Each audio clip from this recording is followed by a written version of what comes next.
Tech for Senior. It is episode 106. It is April the 4th. We have 96 people in our Zoom meeting today and a whole bunch more over on YouTube. Welcome everybody to Tech for Senior. This is a weekly show. It's being broadcast, of course, on Zoom, but we are feeding it over onto YouTube as well. So if you're over on our YouTube feed, welcome. The YouTube feed's a little bit different than our Zoom meeting, and it will be we'll be ending our broadcast over on YouTube about 10 minutes before the hour. It's going to be a big show today, pretty tight. If you want to come over, we've got three spots left so far because we only have a license for 100, but we can get you in for the Q&A. So and that will go to about half past the hour. And then of course we have our premiere service, which starts at half past the hour.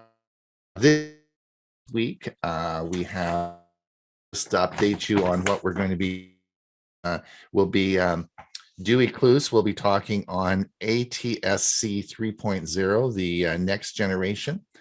I'll be doing part 1 of virtual reality for seniors. And then Hewie's going to talk on removing text formatting when copying and pasting. And that will be on our free premiere service at half past the hour. The link was in the newsletter that we went out on Saturday, and I also put it in the chat. And I will again put it in the chat a couple of more times through the show so that you shouldn't have a problem finding it. And that will be starting broadcasting at half past the hour. Now, we also have a show on Thursday called Tech for Senior Live, which we do, and it's where we look at the news of the past week, and we always have a lot of fun. We drink some coffee, have a lot of fun, talk about tech. So if you want to join us and have some fun, please come along for Thursday morning. We also have a podcast. If you can't find us any other way, you can listen to us with a podcast. We podcast our Thursday show. I want to thank everyone for coming today. It's your enthusiasm that keeps us making videos and coming. We gain a lot of work often goes into the products that we produce. We have over 500 videos now that are on YouTube, and we put a lot of effort into it, and our enthusiasm comes from you coming in and logging. I have to tell you a secret. We get a real rush when there's 99 people watching us today. It pumps up our ego really a lot. So thank you for coming. The other thing I want to thank is the people who help us with the show, people who help us in the chat, people who in the question and answer, who help us with questions we don't know, because sometimes we don't know the answer and you do. So for those of people who are helping us, thank you as well. And if you want to participate in the show, you have an expertise or something you want to talk about, please let me know. We're happy to. We don't have a monopoly on the show. We're happy to have somebody else talk. So please just let me know. I want to thank 2 people this week, Pat Aucoin and John Roy, for their generous donation to our coffee fund. And that helps us pay the bills and keep the old wheels grinding. So let me introduce, I'm going to, of course, introduce Chris Guld, who's our special guest today. I'm going to introduce her a little bit later, but I'm going to introduce our regular gang today. Certainly the first person I want to introduce is Hewie Poplock, my co-host of this show. Hewie, have you got anything to say? Yeah, I'm not regular, I'm high test. And my price is increasing. Yeah. Well, we had a busy, did we do learning Chromebooks last week? I can't remember. No, it's been a couple of weeks. I sent out the notice late. Oh yeah, okay, everyone got the notice, yeah. But I did go out to everybody who was registered for the learning Chromebooks, with the link to the recording. Everyone should have got OS 100 now, so that would be on Chromebooks. But I guess we'll be doing it another couple of weeks. Man, the months I just realized next Sunday is, or this coming Sunday is the CFCS Windows Special Interest Group. So right. I got to get my butt. That. I got to get my butt in gear. So yeah, tell everybody about that.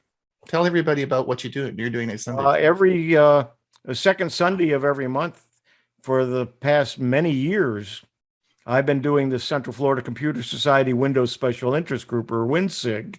And when I moved about 7 years ago from the Orlando area, I continued to do the SIG via Zoom, and we're still doing it. And it's open to any of you are welcome. Just go to Hewie.net and sign up for my newsletter, and it will be sent out towards the end of this week, and there'll be a link there for the meeting. Great, thank you. And our newest drone pilot, Bob Gustisha.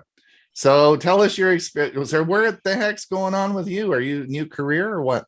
It's sitting on the kitchen table waiting for this show to end so I can devote a little time and hopefully get it off the ground. Batteries are charged. The wings are all attached. The show has to end. Are you gonna take some movies? Are you gonna do some video with it? It has a 720p camera attached, and I'm hoping to use it. We'll see. Yeah, take some videos of your house in your area that you're in, and then you can show us. That'd be sort of cool, eh? Yeah. Okay, great. And of course, we have Ray Baxter from Pine, Arizona, president of APCUG. Good morning, Ron. So I've been spending the last few days converting how many of you have your family videos, maybe on 8mm cassette tapes that you took in the 90s? Oh, and wow. They're sitting in a drawer somewhere. And of course, because it's analog and it's tape, they're deteriorating. So I've converting all my tapes into digital files and then separating them into individual clips, because on a 2-hour tape, I can go from snow to the beach. So I'm going to do a presentation for you guys, maybe next week or the week after, showing you exactly what I've been doing and how I'm saving these for my family. Excellent. Excellent. Thank you so much. That would be I'd be really interested in that. Thanks so much for doing that. And of course, Dewey said not to bother him because he's packing. He's busy getting ready to go. He's leaving Arizona. It's too hot there. So he's heading north. So he said, don't bother him. He's packing today. So we will we'll pass on that. Is Bill James around? I can't. So where's Bill? There you are down there. How come you're not up at the top of my screen? Well, yeah, I had trouble getting in for some reason this morning. Oh, okay. So I was late to the party. But that's not like you. I know, but are the first, coming in, yeah. But I had no audio when I tried to log on, and then I discovered my computer was trying to update. I don't know if that caused all the problems or not, but once I got that all settled, I was able to get in. But I'm anxious to hear about Bob's drone. I've had a drone for about 3 years now and only flown it once inside of a building. All right. Well, listen, this topic today isn't about drones. We want to get to Chris quickly. So if I spend all my time yakking away here, we're not going to get to Chris. So Bob, are you ready to roll with our security? Sure as all heck hope so. All right, I'm stopping talking. There you go. Here is the Avast Security News Roundup for the week ending April 1st, 2022. How is March Madness like cybersecurity? Cyber strategist Pete Lindstrom maintained in an article in CSO that cybersecurity risk is constantly changing in a way analogous to the probability odds in a March Madness tournament. Observing the constant data analysis on the 538 March Madness prediction website throughout the games, seeing each team's chances of success swing wildly back and forth, game by game. Lindstrom likened it to the way cybersecurity risk is changing in real time as we identify new vulnerabilities and attacks. but also when we add or remove users, implement or retire systems, or simply use existing systems more. He goes on to defend cyber risk quantification, suggesting that with data-oriented analysis, not only can we provide predictions, but we can evaluate those predictions over time using well-established methods. Some researchers, however, are skeptical about cyber risk quantification, arguing that knowing the amount of risk is not as important as simply having strong cybersecurity. The number of variables involved, commented Avast security evangelist Louis Carones, is so immense that I fail to see how cyber risk quantification could be a benefit versus investing in real cyber defense. 600 million in crypto stolen from Ronin blockchain. Hackers exploited a backdoor in a blockchain's network to approve their own fraudulent withdrawals of 591 million in Ethereum cryptocurrency and 25.5 million in stablecoin USDC. Sky Mavis is the parent company of Axie Infinity, the play-to-earn blockchain game that relies on the Ronin network. The large payload makes this one of the largest crypto scams in history. We are working with law enforcement officials, forensic cryptographers, and our investors to make sure there is no loss to user funds, Ronin reported in their blog. For more on this story, see Motherboard. Free message scam targets Verizon customers. A phishing scam aimed at Verizon customers sends text that seem to come from users' own numbers and which promise a free gift if the user click on a link. One Verizon customer posted about it on the Verizon community blog, to which a Verizon support representative replied, "We cannot confirm it is a valid link." In an email to CNET, a Verizon rep wrote, "Verizon is aware that bad actors are sending spam text messages to some customers which appear to come from the customer's own numbers. Our team is actively working to block these messages, and we have engaged with U.S. law enforcement to identify and stop the source of this fraudulent activity."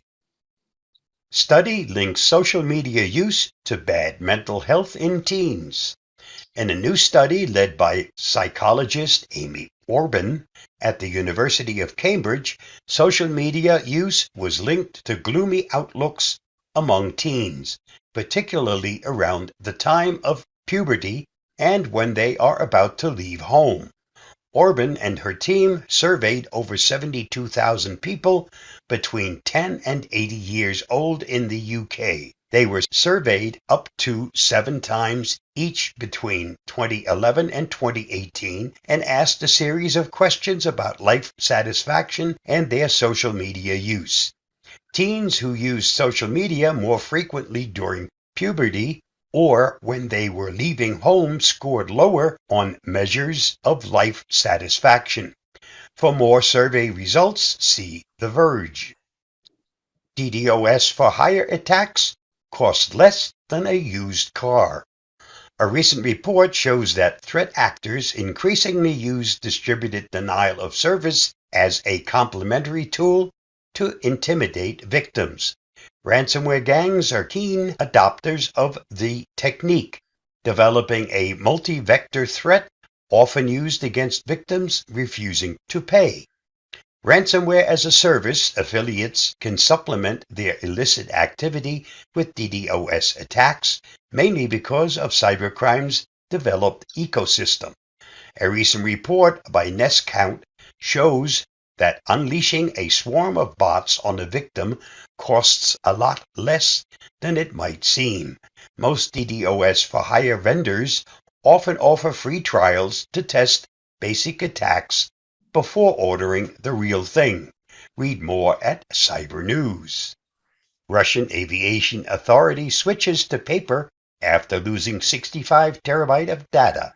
Russian Telegram channel Aviatorshina said that Rasa Vyatsia was hit by a cyber attack on Saturday, leading to the collapse of its entire network. Documents, mail, and files were allegedly erased. Approximately 65 terabytes of data has been lost. According to Aviatorchina's source close to the matter, the agency lost a 1.5-year worth of emails and has no backups to restore its system. The source also said that the prosecutor's office of the FSB have been working with Rasia Vyatsia since Saturday. The outages were likely caused by a cyber attack. The agency has presumably regained its access to the email service and expects to fully restore access to its data storage soon. More on this at Cyber News. This week's must-read on the Avast blog. Before you download another application from the more than 3 million that are in the Google Play Store, read up on a few simple things you can do to protect yourself from malicious apps. Read the article at the following link or watch my video on this topic by following the YouTube link. And that wraps up this week's Avast Security News Roundup. Stay safe, stay secure, and I'll see you again next week. Bye-bye. If you enjoyed the video, don't forget to like, subscribe, share, and get involved. Thanks, Bob. Hey, you do really well with some of those words. You don't want to know how much editing went into that particular one little thing with that Russian hat. How long? How many times did you pronounce that, saying that Russian word before you got it right? Quite often. Quite often. I'm pretty good with linguistics, but they got to me a couple of times. I thought you did a really good job with that. I thought, oh well, I was just thinking, how many times did he practice that one? Okay, lots of editing. Okay, let's see what Dewey has to say. Hopefully he can stop packing and watch. Let's have a look here. Good morning, friends. I'm Dewey, and my Tech Talk topic for today is USB 4. What is it and what's new? This is my third Tech Talk on USB ports and cables, and as I promised last week, I'll be telling you more about USB 4 today. Now, is it USB 4 without a dash, or is it USB 4 without a dash or a space? Well, the USB Implementers Forum states that USB 4, no dash or space, USB Type-C, and USB-C are USB IF registered trademarks. The USB Implementers Forum makes it clear that in any discussion of USB 4 needs to include Thunderbolt 3 and Thunderbolt 4. Thunderbolt is a trademark belonging to the Intel Corporation. I'll talk with you a little bit more about that later. According to the USB IF, USB 4 represents a major update that enables the highest USB bandwidth to be available while extending the capabilities of the USB Type-C connectors' data transmission performance. USB 4 builds on the existing USB 3.2 architecture that was as sophisticated as it got at that level, and defines a method of sharing a single high-speed link with multiple devices when transmitting data. USB 4 is able to transmit data at 20 gigabits per lane using existing USB Type-C cables or 40 gigabits per second if both lanes are used to perform a two-lane operation. However, 40 gigabytes USB IF certified cables are necessary in that situation. Key USB 4 characteristics also include multiple data and display protocols for efficient sharing of bandwidth and backward compatibility with USB 3.2 and USB 2.0 and Thunderbolt 3. Thus far, I've only spoken on data transfer and display protocols in USB 4. So what about USB power delivery? Well, the USB IF has imposed limitations on standards it sets for cable assemblies and connectors certification. And here's the skinny on this. The USB IF cable assembly and connectors certification program is available only to cables that are defined in the USB 2.0, USB 3.2, and USB Type-C specifications. Interestingly, one of these specifications states captive cables are not eligible for USB IF certification. So what's a captive cable? Well, a captive cable is defined as a cable that has one USB connector and is either permanently attached to its device or has a non-USB connector on the other end. So that's the story, Morning Glory. In 2021, the USB IF issued USB Power Delivery Revision 3.1, a major update that enabled the delivery of up to 240 watts of power over full-featured USB Type-C cables and connectors. In other words, the very heaviest duty. This expanded the use of USB power delivery to a larger number of devices and applications where the previous 100 watt maximum just simply wasn't adequate. Revision 3.1 also enables the maximum functionality of USB by providing more flexible power delivery along with data. In other words, power and data over a single cable. And that is unbelievable. USB 4 is obviously a very complex and difficult to understand subject. And I hope your eyes aren't too glazed over at this point. A lady named Michelle, writing in a MacSales.com blog, clarified it by saying, here's what you really know. So the rest of my tech talk is going to be what Michelle said. USB-C is a connection type. USB-C is not Thunderbolt 3, Thunderbolt 4, or USB 4. It's only the connection type that those technologies use. To understand the difference between those technologies, you have to go past the USB-C connector, even though they all share it. Thunderbolt 3 and 4 and USB 4 are communication standard, or a protocol that provides a set of features for a computer to interact with through that particular USB connection.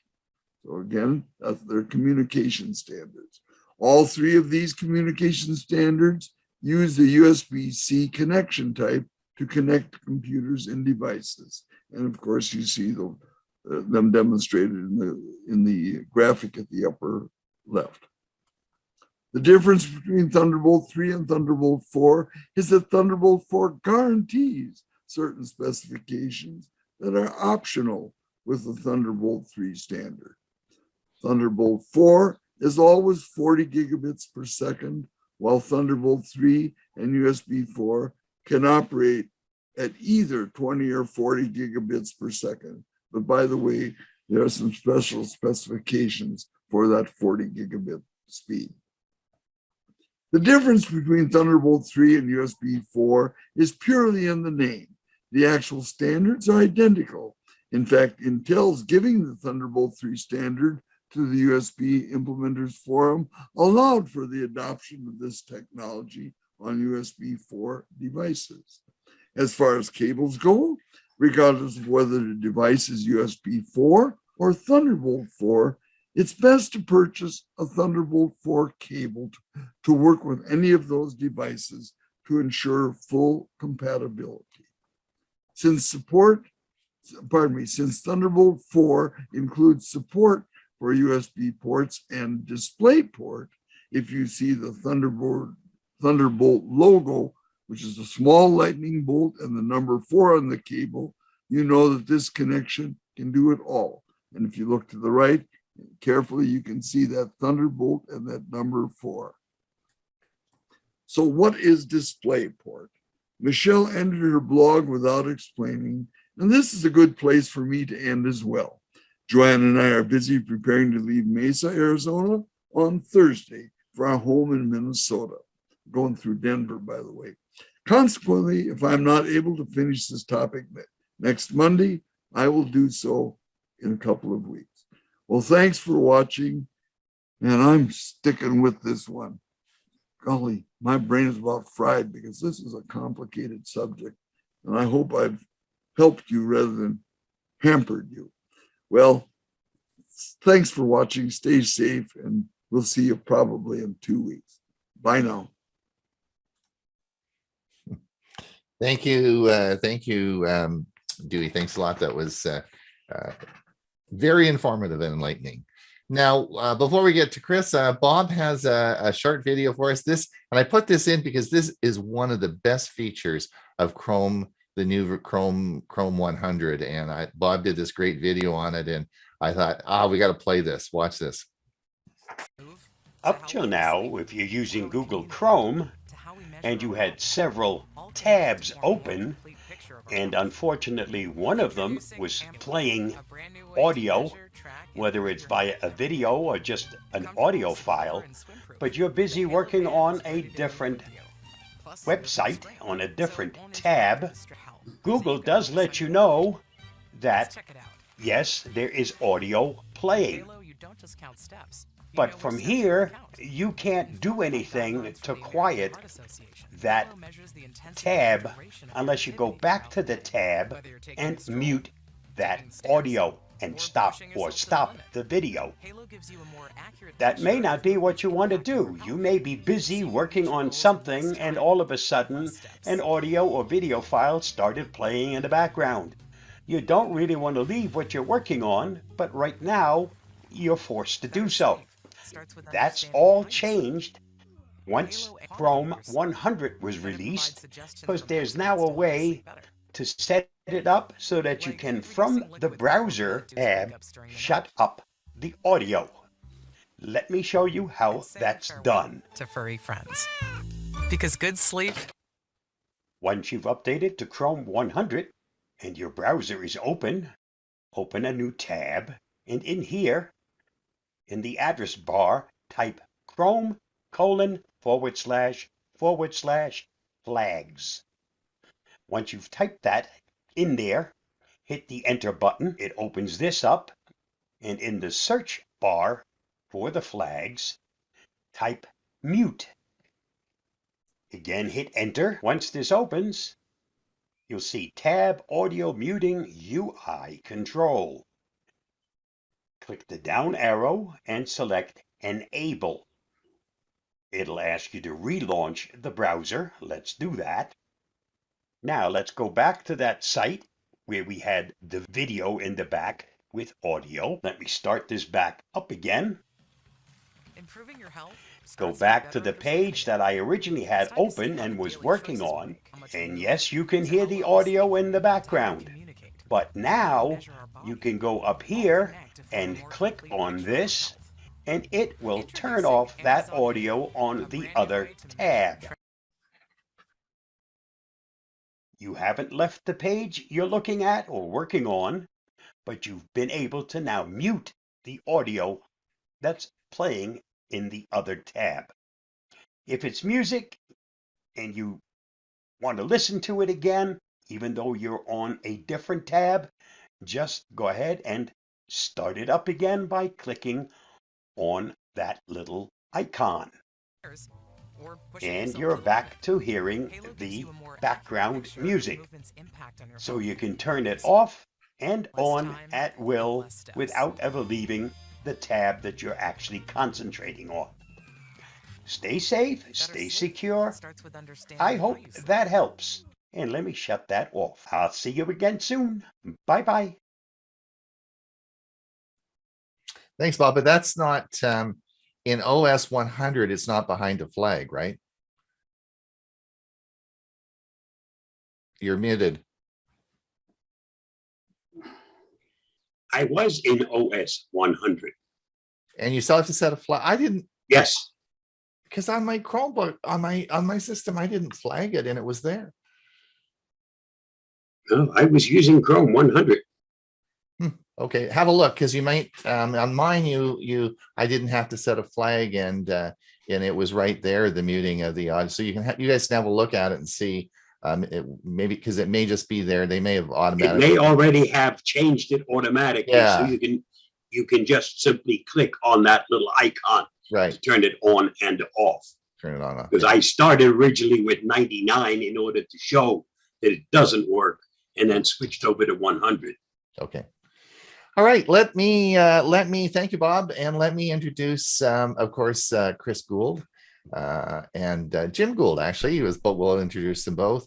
I think they probably need little introduction, but I will go over a few things. As you know, Chris Gould is an expert, a product expert on Google Photos. She also is a very accomplished photographer and did a show. They have a button show. It's my favorite Sunday show called The Button Show. And she did a talk a couple of weeks ago on using her camera and how to take better digital pictures. And I was following along with my Pixel 6 and I learned so much. I said, you have to do that on our show. And she agreed to do that today.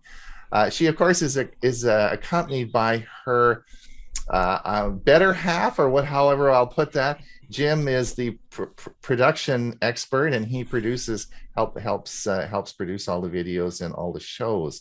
So we are so lucky to have them here because they're heading off on a big trip tomorrow, actually. And I was because I will tell you how famous they are. We have 100 people in we are totally full, and we've got a whole bunch over on our YouTube. So Chris, they all want me to stop talking and they want you to get on with the show. So I'm going to let you take it away. All right. I think we've made you co-host. Yeah. Okay. Yeah. Go ahead. Take it away. All right. So hello, everybody, and thank you, Ron, for inviting us. We usually come to this Monday show. I like learning the new things. People who like to learn a lot, and you guys do a great job on. I call it a variety show of tech. Okay. So I'm Chris, And I'm Jim. and Slideshow. And we are Geeks on Tour. We are Geeks on Tour. So this is about smartphone photography. And yes, we did a show on our channel a couple weeks ago, and you can see that whole hour by going to, next slide, geeksontour.com. And it's our YouTube, there's a menu for YouTube show, and it's number 230. We did a full hour on my top tips for smartphone photography. So today I've been told 18 minutes. So I'm going to talk real fast. I have decided on the things that I think are most important. First, I'd like to, well, I can't see everybody, but for the people I can see, go ahead and raise hands. How many of you have iPhone? Okay, and how many Android? And how many both? That looked like... Okay, well, perfect. We find that our audience is about half and half, so I do have both. I have an iPhone SE and I have a Samsung S21 Ultra, and so you're just going to have to pay attention. I will go back and forth. I will tell you which one I'm using. And I want everybody to get out their phone. Go ahead, get it out and try along with me. First, I'm going to take a selfie. But I want to show you, I like using the timer for a selfie. So this one, I'm using my iPhone, and I would go into the camera, and I want to set a timer. I should see a little clock icon. I don't. So how do you find the clock icon and set a timer? You see this little up arrow in the center at the top? Tap that, and it reveals another row of tools. One of those tools is the timer, and I'm going to set it for 3 seconds. All right, now I'm going to go into selfie mode, and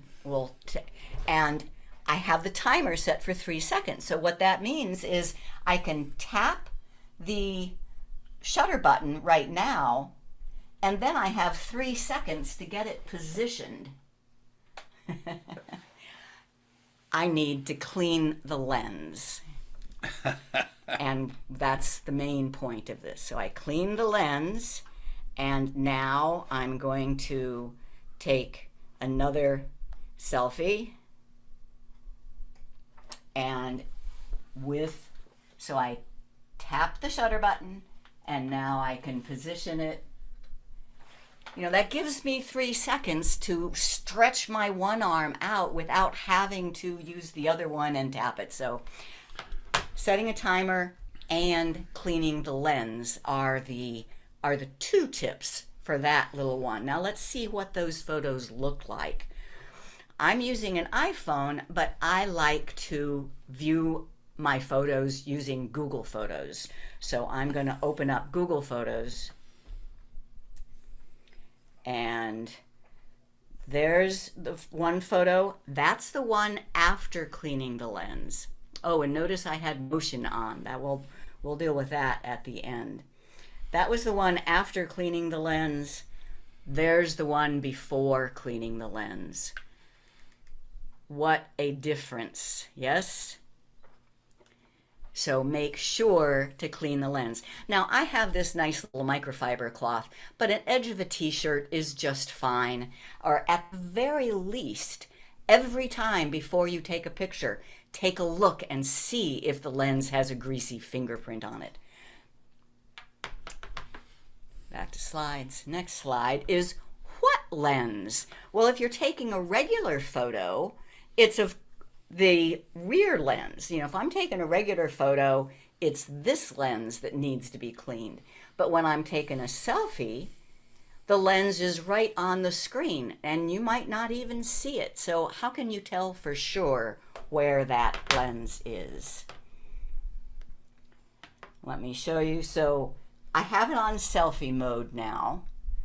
And if I know it's up at the top here somewhere. If I just rub my finger over there, I can tell that that's where it is because I'm covering it up. So that's what needs to be clean before you take a selfie. So that was tip number 1, clean the lens. Tip number 2 is hold the phone like a camera. I mean, I'm sure a lot of you started out with these kind of cameras, right? This cost me $1,000, probably another $1,000 for another lens. I never use it anymore because smartphones are so good. But what I want you to remember is when you would take a picture with this camera, almost always you are holding it horizontal. Now, once in a while, there's a reason to hold it vertical, and that's fine. But so with a phone, when you're using it as a phone, you hold it vertical. But when you're using it as a camera, so go into camera mode, hold it like a camera. 2 things. 1, you get a horizontal picture. And 2, your fingers are right by the volume controls. Did you know that pressing the volume button, either up or down, will take a picture? And that's a lot less jerking the phone around than figuring out how to hold it one-handed and then taking the other hand. And next slide. Now, why do I say to hold it horizontal? The number 1 reason, well, the only reason, is because I like to look at pictures on a computer or on a big screen TV. If I've taken a vertical picture, that's an awful lot of wasted space. What do you think between these 2 pictures? Isn't the horizontal one more impressive? You know, if you always only look at your pictures on your phone, then I don't care, because you can fill the screen of your phone either horizontally or vertically. But if you ever want to look at your pictures on a bigger screen, you will love yourself if you've taken them horizontal. So that was 1 and 2. Number 3 is how to manually set focus. I mean, these are pretty good at autofocus, but they autofocus in the center of the picture. Here we have a little pre-recorded segment because this is kind of hard to show on a live. All you have to do, especially with an iPhone, is just tap the screen. On Androids, there may be more.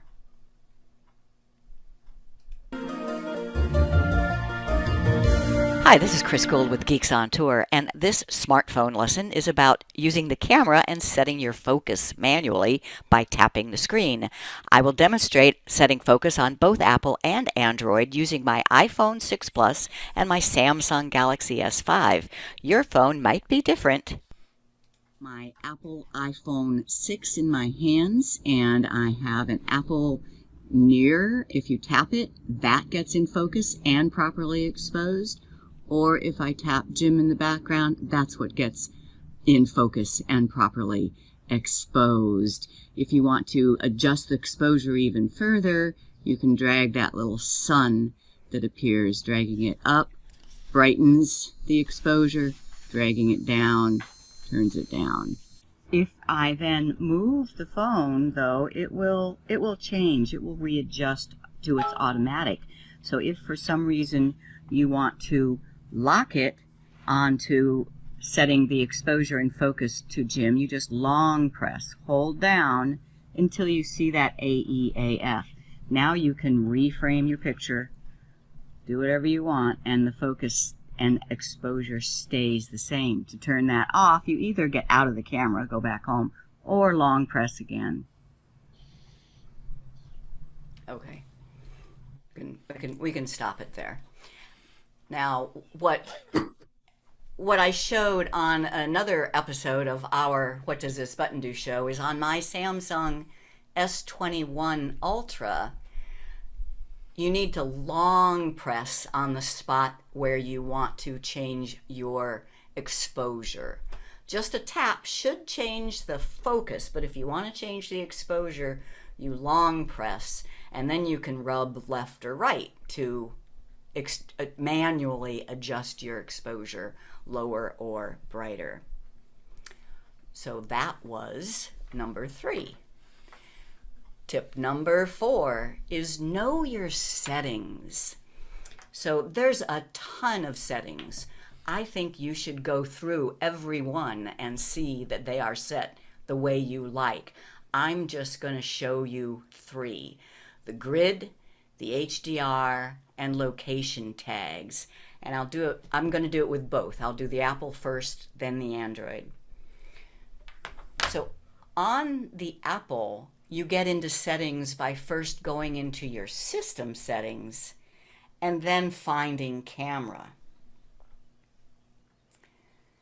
So right there. So system settings and then camera. Oh, formats. This is one that you should probably look at. This is where that high efficiency, the HEIC, if you don't like taking HEIC, and I have a whole other video on this, then you want to change this to most compatible. That will mean your phone takes JPEGs. HEIC is good though. I do recommend it. Okay. Then the ones, grid. Here is grid. If it's off, then when you take a picture, when you're looking at your camera, you will not see guidelines. I like those guidelines. They help me keep my horizon straight and to do composition of my photos. So I say turn the grid on. And Smart HDR. HDR here stands for high dynamic range. It's talking about taking a photo where you have bright spots and dark spots. One exposure will not do it well. HDR will set different exposures for different parts. So having that on just means your phone will get better exposures. Then the last one is about location tags. And for that, that's not in the camera settings. In Apple, that is considered a privacy. So you tap on privacy, location services, and then find the camera, and I want it on. You know, I travel a lot, and I never know where a picture was, where was that picture taken?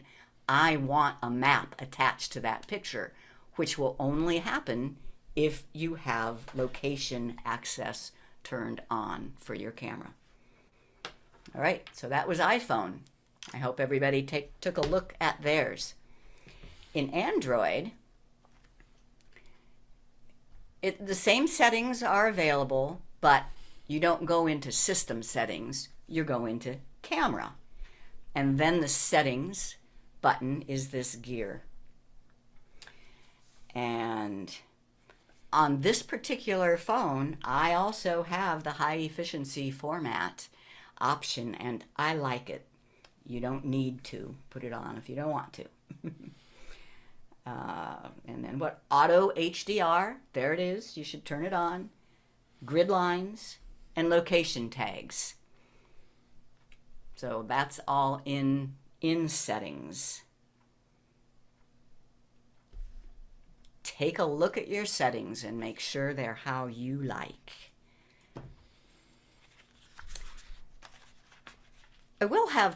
We'll answer questions in the Q&A after the show, but if you have something that's burning that you just didn't understand something I said, go ahead and put it in chat and we'll see if there's, yeah. Bill wants to know, is there a way to auto-rotate the video recording? We seem to get portrait view if we start the recording upright and then turn the phone to landscape.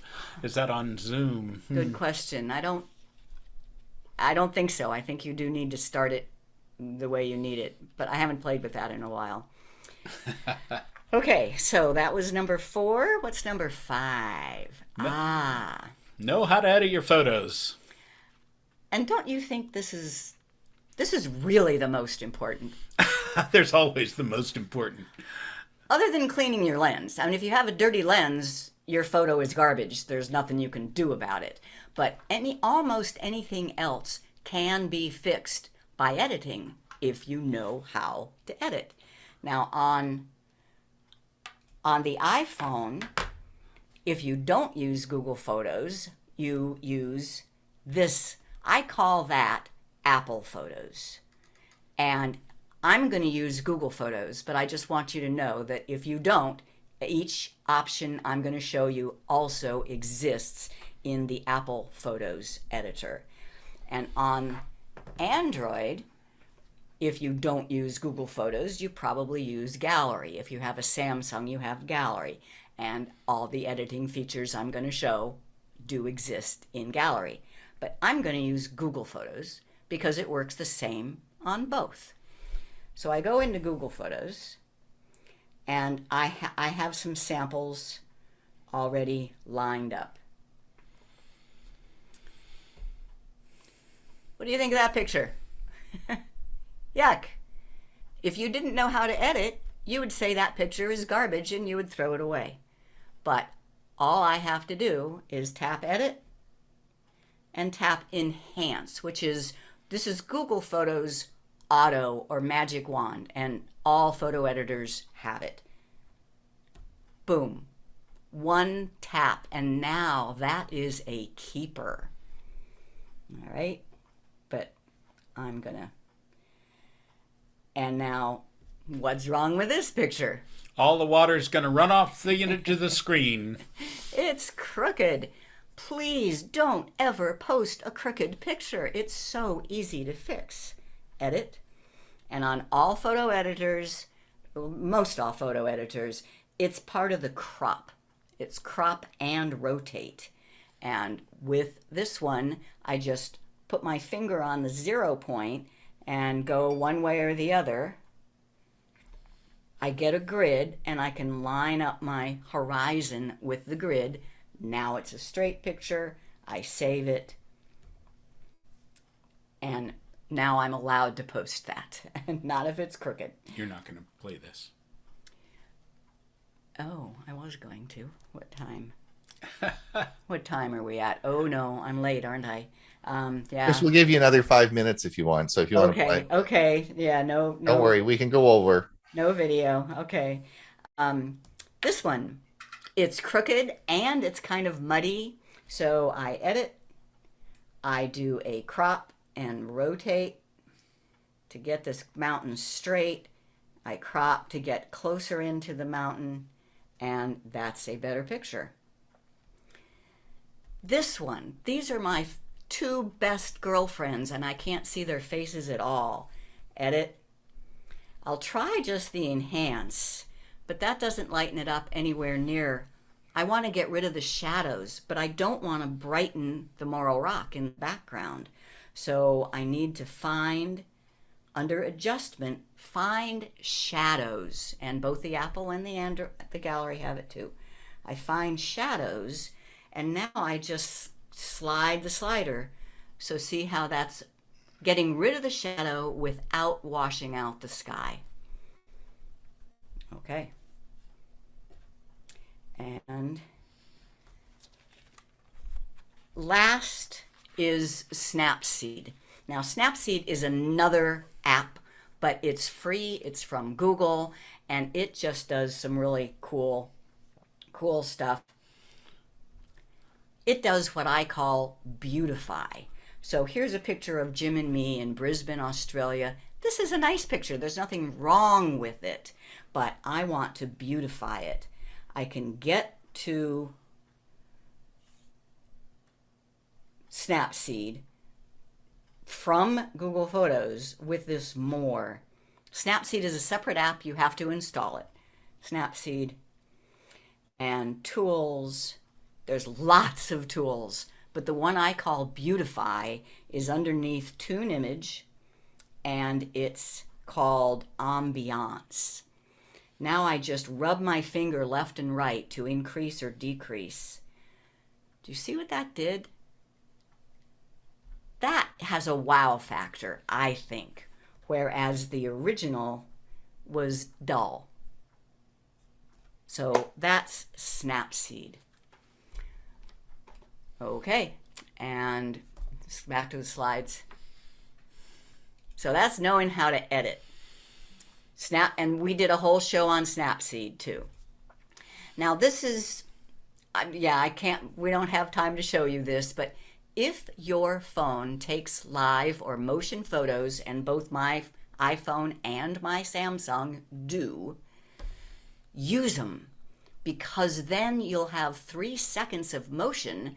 I take a picture of 3 people, one of them has their eyes closed, but if I took a motion photo, I can find the frame in that 3-second motion where everybody has their eyes open. Motion photos, I think, are really, really valuable, and we did a whole show on them, episode 223. It also takes, the motion is actually recorded before you snap the shutter. Anybody ever tried taking pictures of lightning? By the time you snap the shutter, the lightning's gone, right? If you're using motion photo, it captured it because it captures the seconds before you snap the shutter. Pretty amazing. So, did you learn something? Clean the lens. Number 1, clean the lens. Hold the phone like a camera. Manually set your focus. Review your camera settings. Know how to edit. And use live motion photos. And if you want to learn more, go to geeksontour.com, YouTube show. And what was the... And number 230, episode 230. All right. Is that enough? We're out of here. Unless you want to stay here for a couple of weeks. Yeah, that's enough for now. Bravo, bravo, bravo. Excellent. Thank you so much. You'll be able to stick around at the in the question and Q&A? Yeah. Okay, great. Super. They'll probably have lots of questions. Leave. She'll stay. All right. Listen, I want to thank everyone. So Ray will get into Ray's music in a second. I just want to remind the people over on YouTube that it is time that we say goodbye. I did put in the chat the link to our premiere video. If you want to watch it, that would be great. Otherwise, we'll see you again next week. I noticed that we have 5 spots over here on our Zoom meeting. If you want to pop over, we can let the next 5 people into the show, and if you want to participate in the Q&A. All right, as I stop the live the live video, live feed over to YouTube. Ray, do you want to take it away? You want me to follow Chris and Jim? Thank you very That's a much. tough act. Wow. All right. Okay, April Fool's Day, that just passed. And when I was a kid, hardly a year would go by when that first day of April, a friend would play an April Fool's joke on me. Now, even though April 1 came around every year, somehow I would forget about this ritual and be embarrassed at best and sometimes even humiliated at worst. But it was all in good fun and a simpler time for sure. So playing a prank on April 1 goes back hundreds of years and became a tradition brought to this country by the European settlers, primarily from the United Kingdom. Improved communication in the second half of the 20th century had radio and television stations playing hoaxes on the air. Remember those? And now with the aid of the internet, April Fool's jokes, I'm guessing, have reached a new level. Now, when it comes to song titles and lyrics, the use of the word fool has been common for decades. Perhaps the best known title was the release in 1956 with the song, Why Do Fools Fall in Love? That was by Frankie Lyman, who was only age 13 at the time, and his group called the Teenagers. It was remarkable at the time for a teenage vocal group to have a song top the R&B charts and reach number 6 on the pop charts. In the years to follow, numerous young vocal groups emulated this sound with a prepubescent high tenor singing up front. Those became known as kiddie leads. Now, in 1981, a decade after Diana Ross left the Supremes to pursue a solo career, she released her version of Why Do Fools Fall in Love? That became a major hit again, reaching number 7 on the Billboard Pop Singles. Now, Frankie Lyman is given partial writer credit for this song, so when it became a financial success, thanks to this Diana Ross version, this prompted lawsuits by 3 women claiming to be the rightful widow of Frankie Lyman. A little bit of trivia. One of those women was Zola Taylor, the original female member of the Platters. Now, apparently, Frankie married 3 times, but failed to take the legal steps to divorce any of these ladies. This foolish mistake, pardon the pun, is chronicled in the 1998 film with the title, you probably guessed it, Why Do Fools Fall in Love? It stars Halle Berry, Vivica Fox, and Layla Rochan. I think this is a worthy movie to stream on Amazon Prime or Apple TV. So here's the version by Diana Ross. And only a minute to 10 after the hour. Yeah, it was pretty close. Well, thanks, Ray. That was really great. Toe tapping again. Thanks so much. Now, I know everyone's anxious for the Q&A to ask Chris a whole bunch of questions, but I do want to thank those that came and have to leave right away. I did put in the chat the link to our Premiere video service. You can click on that, and it will take you at 20 minutes past the hour. Half past the hour. We'll be starting that video. So if you want to watch it, just click the link. And I'm going to and again, thank you, and we'll be seeing you next week, same time, same place. I'm going to open the question and answer up now, and if I know you probably have a lot of questions, I have my first question for Chris, and I'm going to because I get to ask the first one, and then if you want to put your hand up, then just raise your hand and it'll pop you up, and we can get going with that. So, Chris, my first question is: if I don't know, did you see the intro I did for our show today? There was a picture of a girl with a cell phone in the water doing some video work. Now, my question to you is, can these cameras are supposed to be waterproof now, these cell phones. Can we do underwater photography with our cell phones? Only I'm not going to. You're going to take your $1,000 phone and go underwater with it? I'm not going to. She doesn't even want to put it in a waterproof case and take it down. Yes, you are supposed to. And they do work, but I have a GoPro for the underwater video. Yeah, when we go underwater, number one, it's in salt water, so I don't know.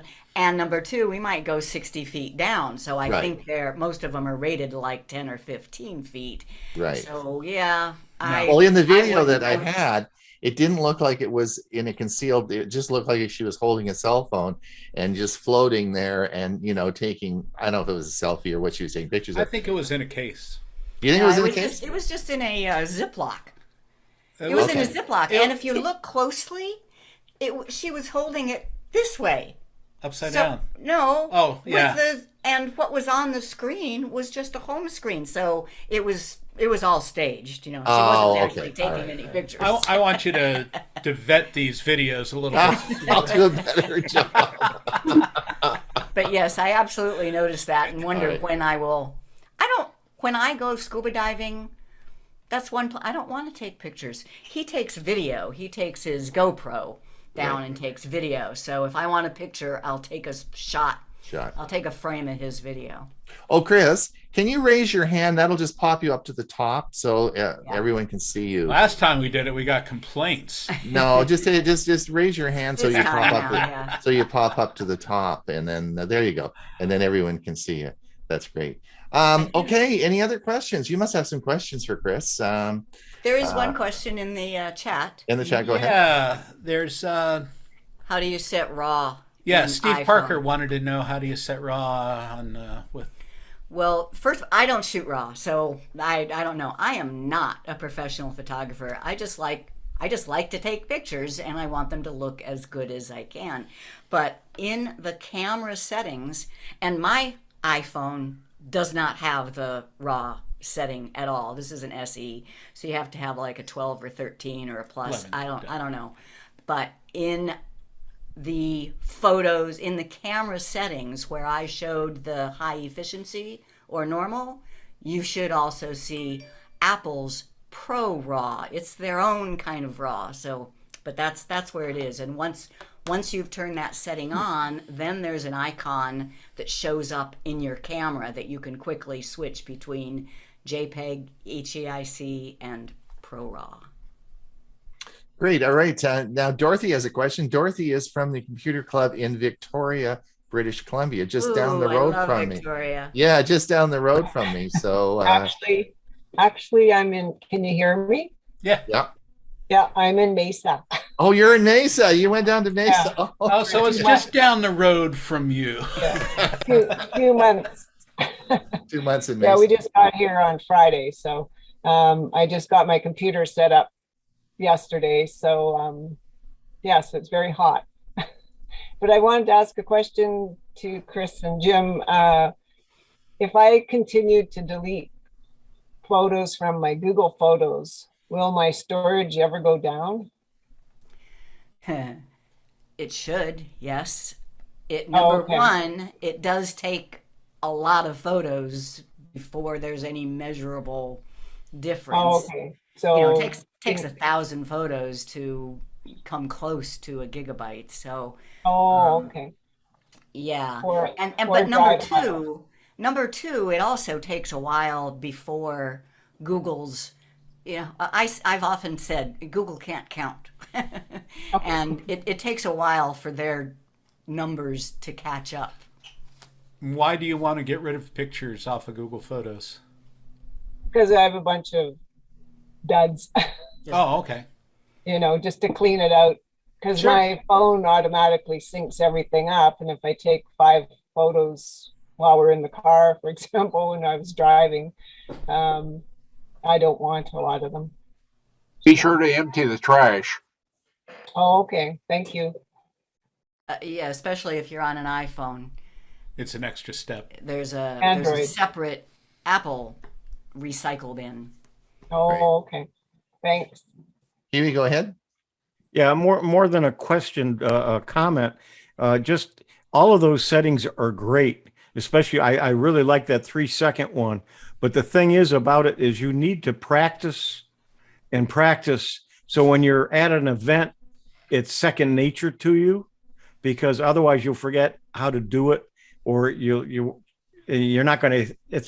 You're going to be thinking about too many things instead of taking a picture. Practice, absolutely. And All right, you want Bob. to turn that timer off because, I say, oh, look at that. I want to take a picture of that. And then it starts counting down, And I say, no, I wanted it right then. So, Yeah, some cameras turn it off when you go out of the camera app, and some of them leave it on. Yeah, when you go, see. so, yeah. Know what your phone does. Yeah. Bob, go ahead. Yeah, now Pixel 6, you do have a RAW setting. So if you have a Pixel 6, not a problem. Don't use it, but it's there. Yeah. Yeah. They make large files. Raw files are so huge. You know, and yeah, the cameras can do it, and they do a nice job of it. But then you have to edit it and do, too much work. Go ahead, Carl. Hey, that was just awesome. I think I remember 10%. I didn't even know there were settings in gallery. I didn't even know there were settings. I know, and when I'm in my photo, I have a OnePlus phone, and I clicked on grid. I didn't even know there was such a thing. And I have 4 options, Chris: none, 3x3, 4x4, and golden ratio. Your choice. Yeah, they're composition tools aids, and if you don't know what they mean, which I really don't, I just choose 3x3. I just like seeing the straight lines and divide my phone into threes. The others are for more. That was awesome. Thank you very much. Now I've got some things to play around with, and welcome. I can't say enough. Thank you. Good. Jim Glass, go ahead.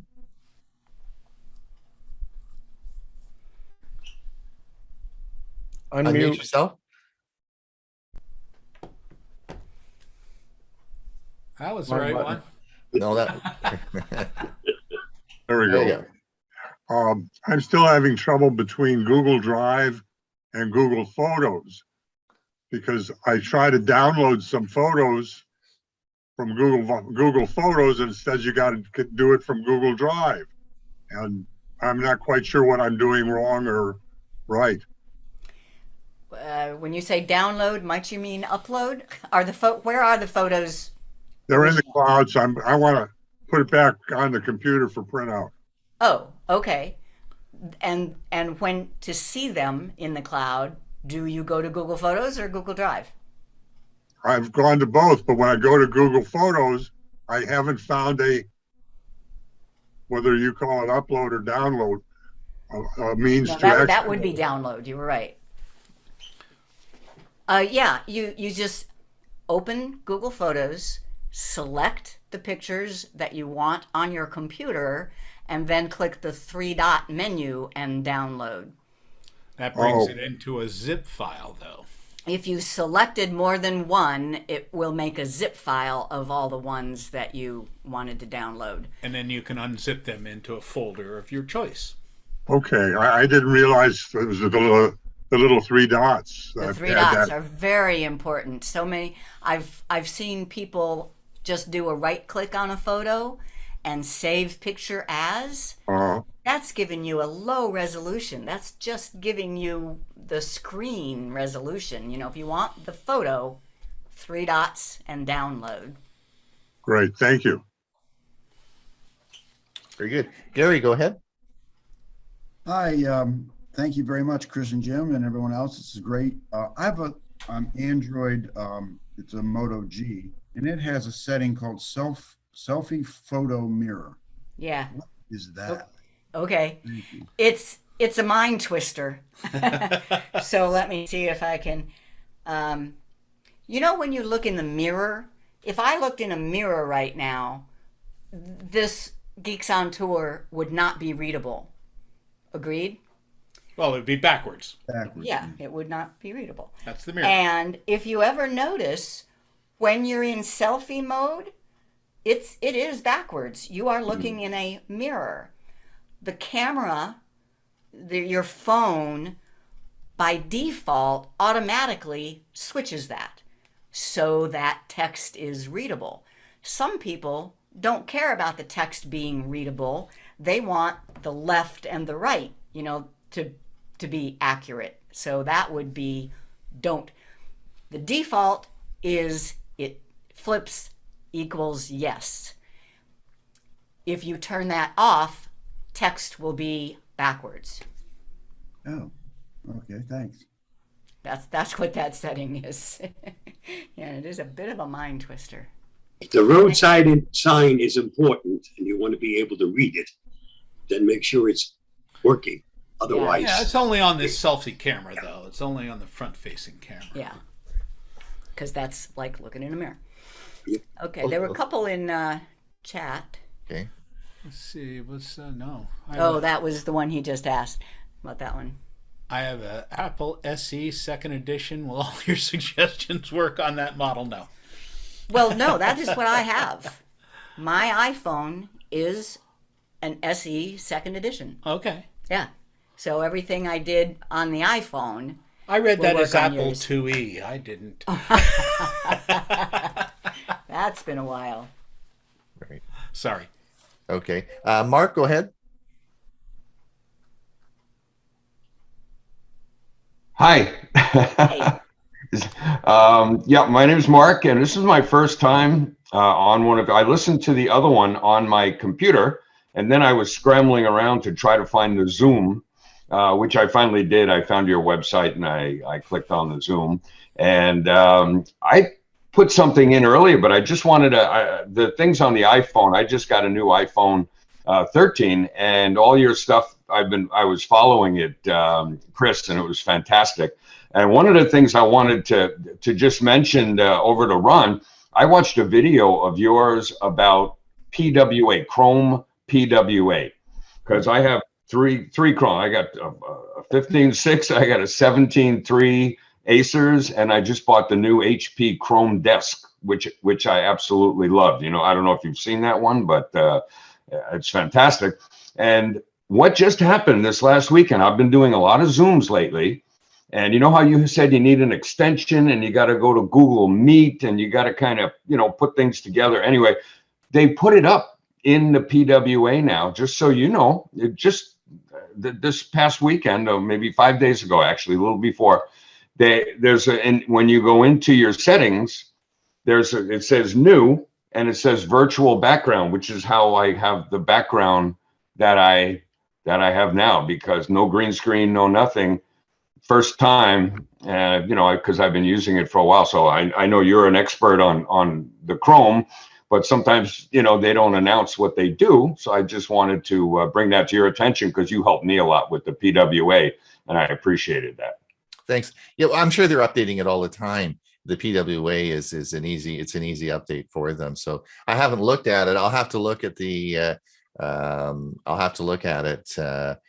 so thanks for letting me know. All right.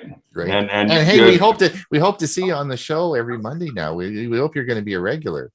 Yeah, I will for sure. I just stumbled across it. I see the things, and then today I saw it. I said, darn, I'm going to go look. And I came on a little early, and I was listening, but I couldn't find the Zoom, and I knew you were tight. So I said, I'll just listen, like that.